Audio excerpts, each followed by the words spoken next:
Hello' everyone, মোৰ অন্য এটি মিনি ব্লগলৈ আপোনালোক সকলোকে স্বাগতম জনাইছোঁ। আজি আপোনালোকৰ মাজলৈ এনেকুৱা এটা বস্তু লৈ আহিছোঁ যিটো নেকি সকলোৰে কাৰণে অতিকৈ প্ৰয়োজনীয় বস্তু। এইটো এটা মিনি গেছ ষ্ট'ভ। আপোনালোকে আপোনালোকৰ সুবিধা অনুযায়ী যিকোনো ঠাইতে এইটো ব্যৱহাৰ কৰিব পাৰিব। যেতিয়া আপুনি লং জাৰ্ণি কৰে তেতিয়া কিবা এটা বস্তু বনাই খাওঁ বুলিলে এইটোতে বনাই খাব পাৰিব। যিকোনো জেগাতে ৰখি এইটোত বনাই খাব পাৰিব। বিশেষকৈ মহিলাসকলৰ কাৰণে যে এইটো অতিকৈ প্ৰয়োজনীয়।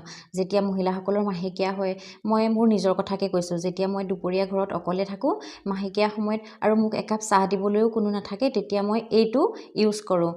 একাপ চাহ মই এইটোত নিজে বনাই খাওঁ, যিহেতু কিটচেনত থকা গেছটো চুবলৈ সেইকেইদিন ভাল নালাগে, নহয়নে? আৰু এই গেছ ষ্ট'ভটো কেনেকৈ ইউজ কৰে মই আপোনালোকক অকণমান দেখাই দিছোঁ। বাৰ্ণাৰটোৰ লগত যিহেতু 3টা গেছ আহে। আৰু এয়া আপোনালোকক অকণমান মই জ্বলাই দেখাই দিলোঁ। আৰু ব'লক এতিয়া এইটোত মই আপোনালোকক হাঁহৰ মাংস বনাই দেখাইছোঁ। যিহেতু আজি ছানডে, সেইকাৰণে আমি ওচৰৰ সকলোৱে মিলি পথাৰত এটা খানাৰ আয়োজন কৰিছিলোঁ। বাকী সকলোখিনি জুইত বনাই থকা হৈছে। মই ভাবিলোঁ আপোনালোকক গেছটো দেখুৱাও হ'ব আৰু মোৰ হাঁহৰ মাংস বনোৱা হ'ব, সেইবাবে মই এই গেছ ষ্ট'ভটোতে হাঁহৰ মাংসটো বনাই আপোনালোকক দেখাই দিছোঁ। আৰু অৰেঞ্জ কালাৰ এই চুইচটো যে দেখিছে, সেইটো গেছটো কমোৱা বঢ়োৱা কৰিব পাৰি। আৰু গেছ ষ্ট'ভটো য'তেই ইচ্ছা ত'তেই বহাই ল'বৰ কাৰণে গেছ ষ্ট'ভটোৰ তলত 4ডালকৈ ষ্টেণ্ড দিয়া আছে।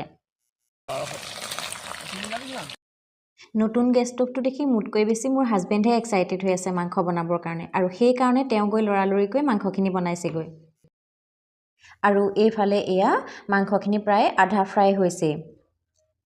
আপোনালোকৰ যদি এই গেছ ষ্ট'ভটো ভাল লাগিছে আৰু যদি আপোনালোকে বাই কৰিব বিচাৰিছে, তেন্তে কমেণ্ট বক্সত লিংক বুলি টাইপ কৰিব আৰু আপোনালোকক মই লিংকটো দি দিম। আৰু ইয়াৰ প্ৰাইজো ৰিজনেবল হয়। আৰু 15-16জন মানুহে ধুনীয়াকৈ ইয়াত খানা বনাই খাব পাৰে। আজিলৈ আহিছোঁ, বাই বাই।